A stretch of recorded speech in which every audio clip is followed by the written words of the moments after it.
the challenge that I think every field brokerage shop has is, you want to make sure your project managers have the bandwidth to do the job the right way and give the projects the attention they need. But you don't want to have so many project managers that you got guys sitting there needing something to do, you know. Um, and you're right. I think company wide, we're probably in that place. We made a really good hire on the project coordinator kind of through our development, our pipeline. With Dudley Land, we'll bring in guys as project coordinators, and that's kind of our entry level in-house crew chief. We brought one in, Patrick Durman out of Dallas. He's doing a great job, man. He's jumped in, hit the ground running, done a really good job. We're kind of in the same place down here. We need to get that pipeline, and that's a hard job to fill. It really is. You need somebody who's, obviously understands the work that we're doing, but has a little ambition, has a good work ethic, is good with people, is good with clients, can multitask. And that's a hard job it has a lot of characteristics that you got to, check to get somebody in the door. But, I think we've had that conversation, Steve, Brandon, and I, a lot over the last couple months, especially, or this month, especially when things are picking back up. It's like, all right, we're at that cusp. We need to start thinking about who and kind of really adding to that pipeline so that we can grow responsibly, I think is the biggest thing. I will say one thing we've always done really well is we haven't just hired management to hire management.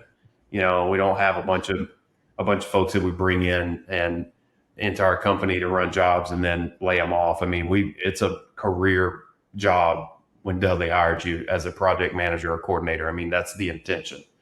And so I'm with you, Steve. I think we're close. I think we probably need to be thinking about it, and we're looking for those people, trying to actively cultivate those folks. And I think we're on the right path with previously, if you had a coordinator in the Northeast, they never saw any Texas work or Midwest work. So we're trying to integrate the folks that we do have into different areas to get a little more experience, especially with the remote workforce as it is right now.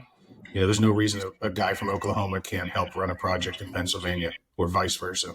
Yeah. So to Steve's point, we've got Harrison down here in OKC helping out Tim Jackson up there in PA. And Harrison's a very smart person, and he's worked Northeast. He's also worked West Texas, and he's done Oklahoma. But he's up there. He's learning based on the skills he already has and putting those to use. And it's a great thing. Like what I always think about is we used to have kind of the work and the clients to help bring these people up and through the ranks and teach them these things. And we still do have some great clients that are helping out with that and allowing that. But I think what we've got to remember is somebody's going to have to be doing this job when me, Brent, and Steve are gone. And how do we do that properly, bring those people through and really teach them the job? And who are those people? Who wants to do it? I think that's where we've really struggled is the who. This is a tough job. Our project managers work their tails off day and night, and they're committed to the projects, committed to our clients. And we're finding a few people that understand what it takes to do this job, and we're trying to capitalize on them. But those are harder to find these days, for sure, for one reason or another. So with these project managers, as we're, talking about management, what are some of the things that sets people apart? Let's say there's a listener out there that's been a landman, that's maybe even, oh, wow, Dudley's maybe looking for management down the road. That's a position I think I can feel. What do they need to identify with? I don't know. I mean, we had old Russell on a podcast one time, and he had a saying that was hand up, not hand out. And I don't know, for whatever reason, all the years I've known him, I've never heard him say that, but that's really it. It's, hey, who wants it? Is we can seek out and we can identify, but man, the ones that rise to the top are the ones that want it, that want that something extra, that don't want to just do and this is, don't take this wrong, but don't just want to do title or don't, want to do their job and stay at home. It takes a special kind of person and someone who say, hey man, what else can I do? I have ambition. I want an opportunity. I want to grow in my career and in my skill set, and I want a bigger challenge. And not that it's a good thing or a bad thing if you do want that or don't want that, but you got to be vocal because this is something you have to want. It has to be in you. You got to have a competitive spirit. You got to be driven. You got to have a good work ethic, and maybe even so, you got to be in the right place in life where you can bite off this kind of job, right? And as a industry, a lot of us, or got back into the business in the early 2000s. Now we're on our mid 30s. We got young kids, we got families. I mean, there's a lot there that pulling on someone from, jumping into this profession and jumping into that kind of next level and what they're doing, particularly in the field side of things, the brokerage side. So it's, man, the guys and girls with their hand up, hey, what can I do? How can I help? I want an opportunity. Those are the ones that really succeed and that are really obvious to us. Hell, Natalie Johns is a perfect example of that. She's killing. She's a new hire for us here in Texas as a project manager. She's focused 100% on renewables. She's energized. She's, what can I do? I want to learn. I want to do. How can I help? Hell, we got to call her and say, how can we help you, Natalie? Because she's just going. And that's really any one of our managers at one point in time exhibited those qualities, right? And they made it known that they want it. And so we're constantly looking for those folks. That was a long-winded answer, but it's really, it boils down to that. You got to want it.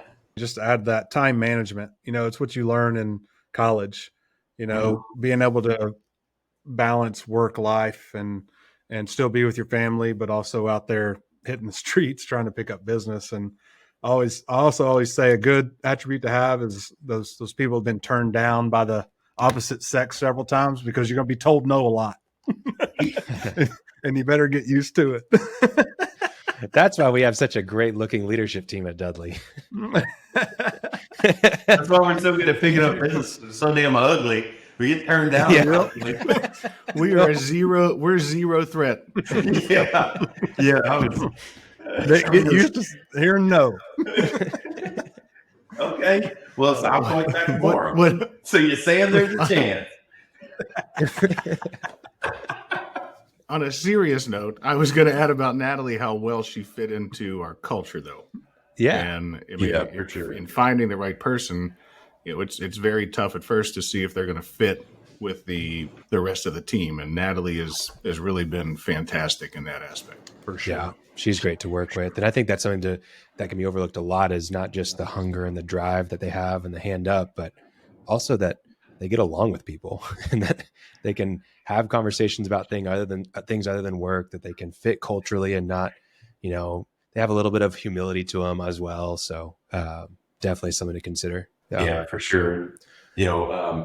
Patrick's exhibited that. He's out there stomping. He wants to learn. You got to know what you know and know what you don't know, and be honest about that, especially for the folks that they're kind of coming up through the program. We don't expect you to know how to handle every situation or know how to do every job, but we expect you to be willing to take it on and ask questions, take guidance, and seek advice, and leverage what the company has to offer you as far as access to experience, access to tools, access to systems, and process, and support, all those things that really allow us to do the job. It allowed Steve Brandon and I to run projects before we became higher level leaders in the company, and I think we keep that front and center. From our perspective, is that, hey, this is a hard job. It's our responsibility to make sure we're giving these guys and girls everything they need to do the job. And I think any good brokerage shop does that, or any company. And you got to make sure that people in your organization have what they need to get the job done, and you can encourage them and allow them, make it a comfortable environment to not know all the answers, you know, and to mess up. God, if you're not messing up, you're not working hard enough. You know, that's just all there is to it.